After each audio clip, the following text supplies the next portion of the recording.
À Charleroi, René Richir, un passionné de cinéma aujourd'hui disparu, filmait la construction du monumental Palais des Expositions. On ne saura sans doute jamais si le film de Richir répondait à une commande de l'administration communale ou si c'est avec un clin d'œil que le cinéaste présente son film comme une production de la ville de Charleroi. Toujours est-il que ce document fut retrouvé il y a 1 an dans un bâtiment communal en cours de démolition. Ces histoires-là ne s'inventent pas. Un jeune architecte découvre avec nous les détails de cette entreprise qui, aujourd'hui encore, inspire l'admiration.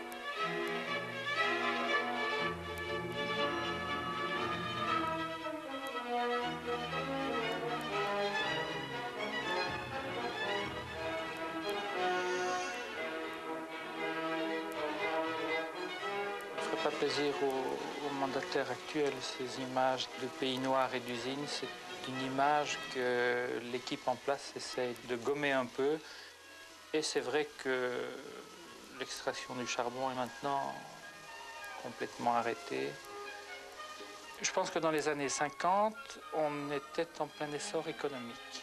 Et la région de Charleroi avait besoin, pour faire connaître ses entreprises, ses industries, d'une vitrine technique et technologique. Le programme est venu donc à point et répondait parfaitement à ce souhait.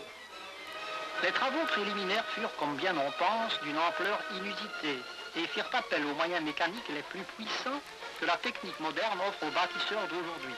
Plus de 70 000 mètres cubes de terre furent ainsi déplacés par ces puissants engins.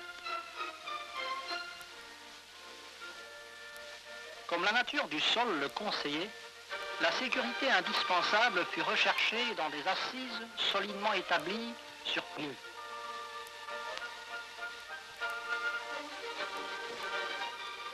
Très tôt, les travaux prirent un aspect gigantesque, et c'est au milieu d'une véritable forêt de madriers que l'on vit s'élever rapidement les différents éléments de l'édifice.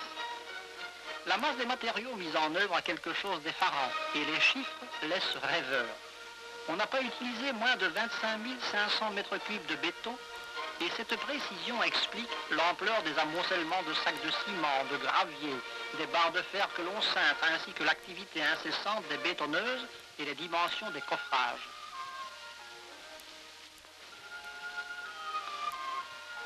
Ces fermes d'une portée vraiment exceptionnelle de 60 mètres pèsent chacune 35 tonnes et posées sur un caisson de 10 tonnes demandent ainsi au treuil, pour être hissées à leur emplacement, une force de 45 000 kilos.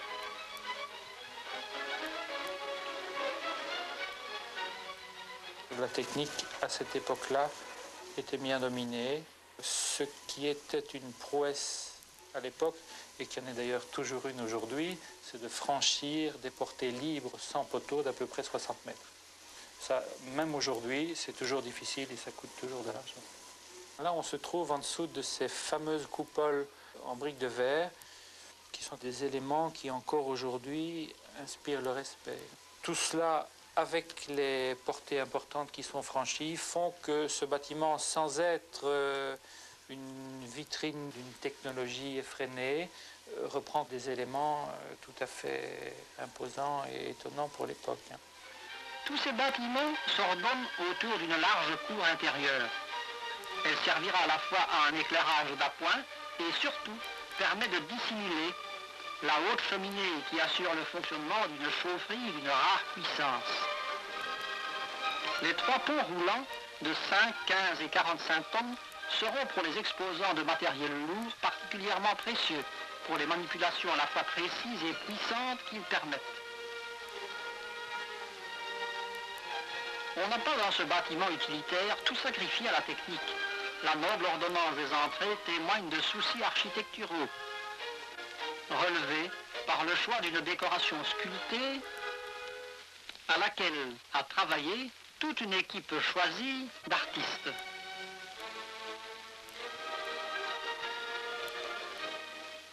Dans la région de Charleroi, Joseph André est quelqu'un d'important parce qu'il a abordé beaucoup de programmes d'une manière assez éclectique. Il est passé des habitations particulières aux immeubles de rapport, enfin je situe dans le désordre, dans un rayon d'à peu près 600 mètres. Voilà un architecte qui a construit le Palais des Expositions, donc une vitrine technique et technologique pour sa région, le Palais des Beaux-Arts, l'Hôtel de Ville et un tout petit peu plus loin, la Basilique Saint-Christophe. C'est un beau palmarès. Les halls, une fois débarrassés de leurs échafaudages, donnent une impression d'immensité. Et en fait, les chiffres confirment cette impression. 4 halls, 2 de 6 000 m2 et 2 de 9 600 mètres, ce qui rend disponible pour les expositions une surface totale de 31 000 m2. Si l'on sait que l'ensemble des chaufferies forme un bloc de 45 mètres sur 22 et 14 mètres de haut, on comprendra que la puissance de ces engins permet d'envisager le chauffage non seulement de ce complexe, mais aussi des principaux bâtiments communaux. Les deux chaudières sont capables de développer 8 millions de calories. Les divers niveaux sont reliés entre eux par des ascenseurs, 9 en tout. Car, à peine les bâtiments terminés, le commerce et l'industrie vont s'installer dans des locaux spécialement construits pour eux. Les emplacements commencent à se dessiner, traçant une sorte de carte géographique de cette ville éphémère. Des cloisons déjà se dressent, délimitant les rues et les quartiers.